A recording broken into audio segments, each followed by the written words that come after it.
Olá! Se hoje já parece grande e inimaginável a aventura de ir de carro aqui do Brasil até os Estados Unidos, imagine isso há quase 100 anos atrás. Pois é, foi isso que 3 homens brasileiros fizeram. Com um detalhe, eles demoraram quase 10 anos para concluírem a viagem. Senta que lá vem a história.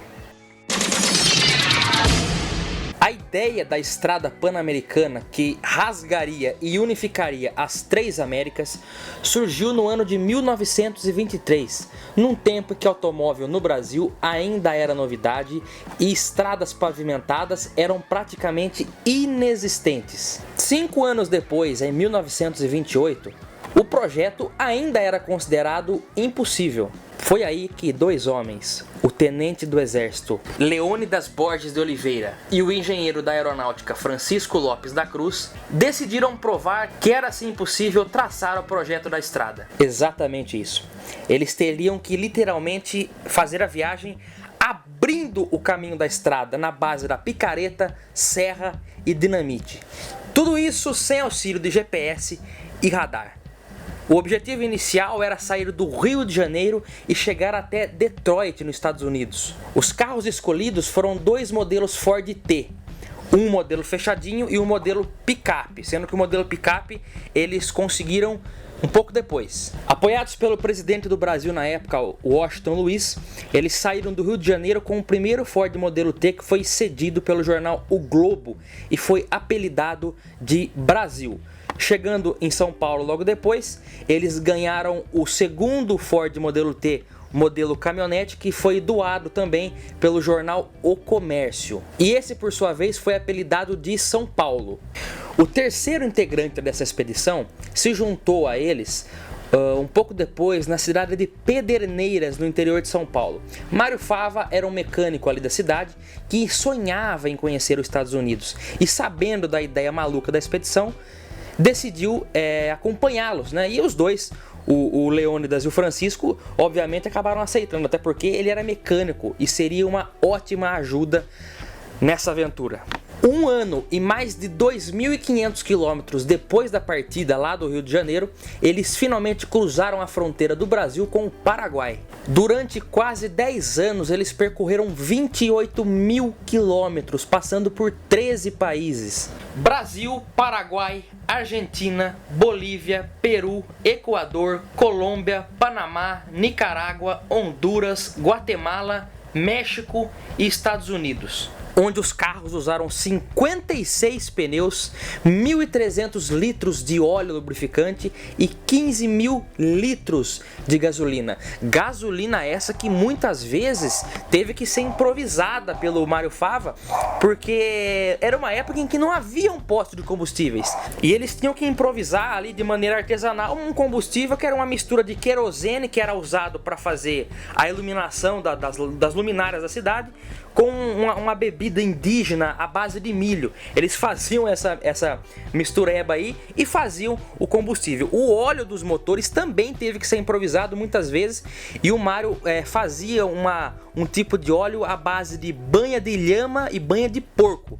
Você vê só, e os carros funcionaram e andaram com esse tipo de gasolina e com esse tipo de óleo lubrificante. Porque imagina você no meio do mato, sem borracharia, sem autopeças, sem telefone, sem posto e o principal, sem estrada. Esses 3 caras foram heróis. E vocês podem imaginar cada tipo de aventura que esses 3 passaram realmente. Em muitos desses lugares pela América do Sul que eles passaram, muitos desses lugares as pessoas que ali moravam nunca tinham visto antes um automóvel, nem sabiam que era aquela máquina com 4 rodas. Além de também ficarem expostos a diversas pragas e doenças da época, como malária, por exemplo. O Mário, inclusive, que era o mecânico, disse que um dos maiores perigos eram os pernilongos. Imagina só, naquela mata toda, eles literalmente abrindo a estrada. Imagina o tanto de pernilongo e mosca que não havia naquele momento. 4 meses depois de sair da Bolívia, eles chegaram até o Peru, onde o Mário também quase morreu, porque você imagina, muitos rios eles tiveram que atravessar. Claro, se não havia estrada, muito menos haviam pontes. E como eles faziam para atravessar isso daí? Eles improvisavam umas pontes com troncos de árvore, com pedaços de madeira. Em uma dessas ocasiões, enquanto eles estavam passando o carro, caiu. O carro caiu e o Mário caiu junto, ficou à beira da morte. E eles conseguiram resgatar o Mário e o carro também. Isso praticamente sem recursos. Mais alguns meses depois, e depois também de ficar 30 dias perdidos na selva amazônica, eles chegaram até o Equador, onde foram recebidos inclusive pelo presidente da república na época e uma multidão de pessoas que estavam à sua espera. Durante todo esse tempo, você imagina, quase 10 anos, né, os três se envolveram também com diversas mulheres. Foi lá na Colômbia que o Francisco chegou a se casar com uma índia, filha de um cacique de uma tribo indígena que eles estavam passando. E o Leônidas também chegou a se casar com uma médica quando eles estavam passando lá pelo México. Para você ter uma ideia, os carros tiveram até que ser desmontados para atravessar o Canal do Panamá. Eles desmontaram o carro e atravessaram o rio com pedaços do carro, atravessaram o carro em partes. Eles atravessaram muitos rios e muitas vezes também, quando não era possível fazer pontes, eles atravessavam os carros em uma espécie de balsa improvisada que eram puxadas por bois.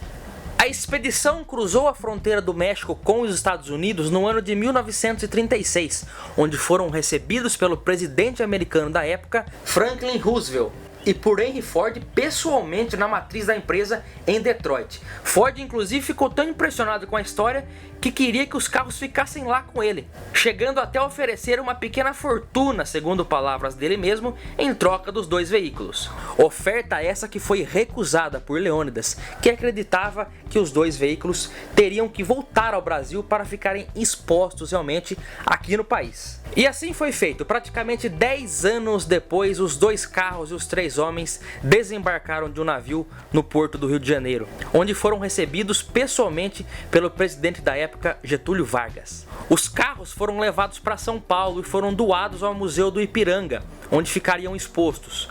O Mário Fava seguiu em outra expedição para fazer a abertura da estrada Belém-Brasília. O Francisco seguiu na engenharia e o Leônidas foi nomeado cônsul brasileiro na Bolívia, onde ficou por 20 anos. Os carros foram guardados por décadas, sem muito cuidado, e praticamente ficaram esquecidos durante muito tempo, até que em meados dos anos 80, o modelo Brasil foi doado ao Museu do Transporte Público Gaetano Ferola. O carro aparentemente sofreu uma restauração parcial em 2011.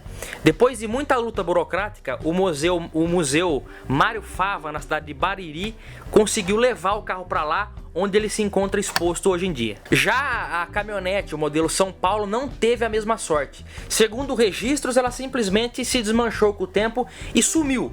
Não se sabe ao certo se ela foi furtada ou se ela foi desmanchada em partes ao longo dos anos. Lamentável, realmente uma pena. Hoje, quase 100 anos depois, a existência da rodovia Pan-Americana só se faz possível graças à determinação desses três brasileiros lá atrás. E hoje a rodovia Pan-Americana é considerada uma das maiores do mundo, com mais de 40 mil quilômetros de extensão. Muito legal essa história, né? História essa que deveria ser mais lembrada por nós brasileiros e que infelizmente acabou ficando esquecida ao longo de todo esse tempo. Se você gostou dessa história e quer mais conteúdo assim no canal PL, deixe seu comentário, inscreva no canal, se inscreva se não for inscrito e dê o joinha aí se você gostou do vídeo. Até o próximo e até mais, pessoal. Tchau!